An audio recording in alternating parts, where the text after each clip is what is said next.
Joined now by Republican strategist Danielle Alvarez. She served as a senior advisor on the Trump 2024 campaign. Always good to see you, Danielle. Thanks for your time.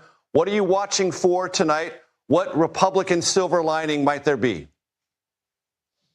Well, I think that the point that we are having a conversation about blue states like New Jersey and Virginia potentially being at play just shows the way that the political landscape has changed over the last several elections. It shows what president has done across the country overall. Again, New Jersey is a deep blue state. It is a state that does voter registration along party lines, and Democrats have a voter registration advantage of about 860,000, according to recent data in August of 2025. Of course, Virginia does not do party-affiliated voter registration. These are going to be tough races, but our candidates are working incredibly hard. And of course, we encourage all of the viewers watching tonight who are in those states and in states holding elections across the country to make a plan and cast their ballot and stay in line if they are in line. Make sure that they vote.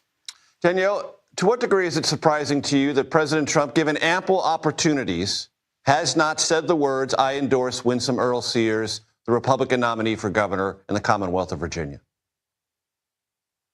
The president has made critical endorsements throughout these elections. You are absolutely right. He has not come out and endorsed Winsome Sears.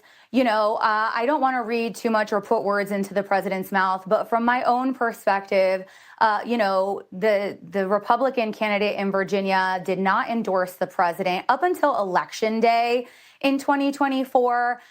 She certainly has an uphill race, but she is working hard. And so, again, this is going to be a tough election, but she is out there working hard to try to win in the Commonwealth. You mentioned New Jersey. Jack Ciattarelli came surprisingly close to Phil Murphy 4 years ago. This is his third bid for the governorship in New Jersey.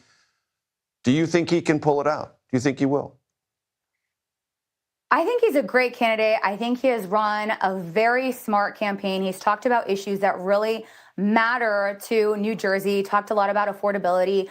Of course, he is just across the river from New York City, where we are seeing Democrat-on-Democrat violence between Andrew Cuomo and Zohran Mamdani. Of course, having a Marxist like Zohran Mamdani just across the river could possibly be helpful to Jack Ciattarelli. I think it's going to be really close. I wouldn't necessarily, looking ahead towards the data of the elections, compare this cycle necessarily to 2021. Obviously, Biden had just taken the White House at that time. I would look at 2027.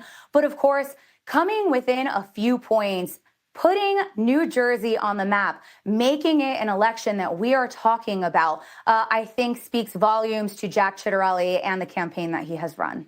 Danielle Alvarez, I appreciate your perspective. As always, thanks so much for joining us.